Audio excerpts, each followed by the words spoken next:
For Zion's sake, I will not hold my peace.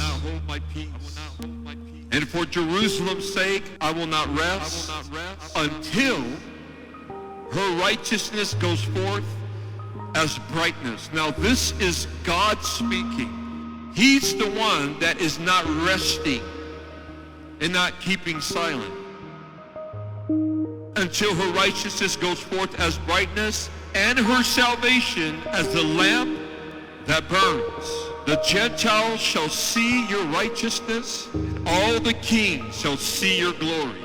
You shall be called by a new name which the mouth of the Lord will name, and you shall also be a crown of glory in the hand of the Lord. The heart of intercession is agreeing in prayer with what God has promised he wants to do as revealed in the scriptures.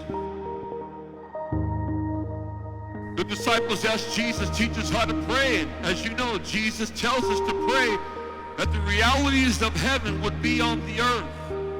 That Lord's Prayer is not just eschatological, meaning that there will be a time where heaven and earth will come together. But I believe Jesus is teaching us to pray that the reality of how God is worshipped in heaven takes place on the earth. This is what we're doing at the House of Prayer. We want God to be worshipped and to be prayed to the same way that he is in heaven.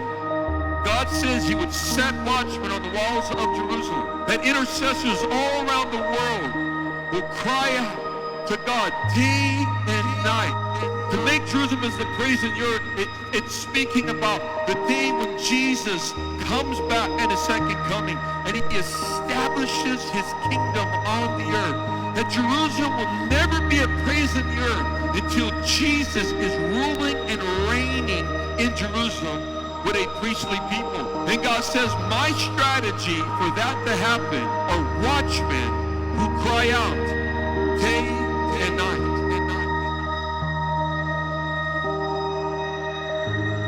I'm not going to keep silent.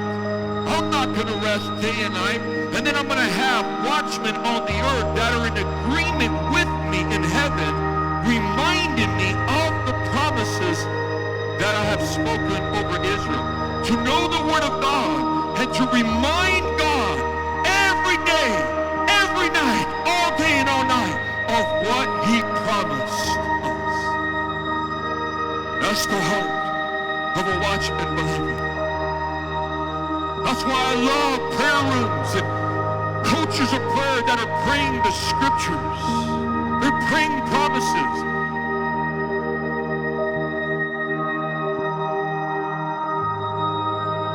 God doesn't need to be reminded. He already knows. What he's looking for are people in every geographical region and city and village and crevice of the earth to be in agreement on the earth of what he promised he would do.